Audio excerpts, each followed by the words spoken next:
Hello बच्चों, let's see the question. और question बोल रहा है बेटा अपने पास में the voltage of a cell whose half cell reactions are given below. ठीक है, तो अपने पास में दो हाफ सेल गिवन है। अपने को पता है कि जो ऑक्सीडेशन होता है वो किस पे होता है। ऑक्सीडेशन होता है अपना एनोड पे, और रिडक्शन किस पे होता है, अपना रिडक्शन होता है अपना कैथोड पे। ठीक है, तो अपने को पता है कि जो जिसका ई नोट सेल जो है वो ज़्यादा होता है, वो कैथोडिक रिएक्शन की तरह काम करता है।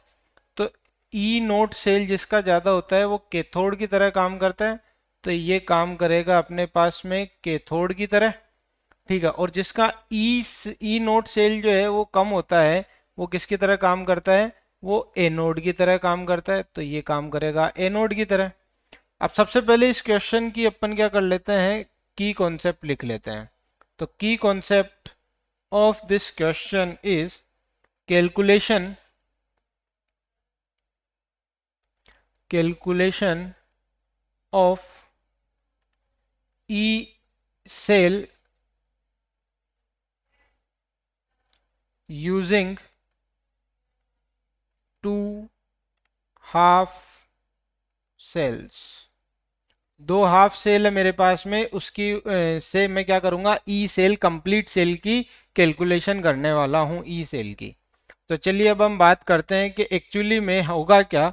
होगा ये कि जो मैग्नीशियम जो है वो एनोड की तरह काम करने वाला है। ठीक है, और जो कैथोड की तरह काम करने वाला है वो ये है अपने पास में। यहाँ पे रिएक्शन सेल की रिएक्शन जो होगी वो ये होगी कि मैग्नीशियम जो है वो Cu+2 से रिएक्शन करके क्या बनाएगा, वो मैग्नीशियम +2 बनाएगा, और ये बना देगा कॉपर। क्योंकि ये इसका हो रहा है ऑक्सीडेशन इसलिए एनोड है, और कॉपर का हो रहा है रिडक्शन इसीलिए ये कैथोड है। हमें पता है कि क्वेश्चन में जो ई सेल होता है वो कितना होता है।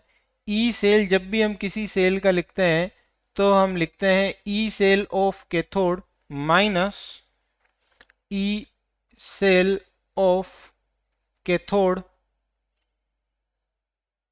Minus E cell of anode. यही अपने पास में फॉर्मूला होता है। ठीक है, तो कितना गिवन है, ई सेल ऑफ कैथोड कितना गिवन है, +0.34। एनोड का कितना गिवन है, -2.37, तो वैल्यू पुट कर दो।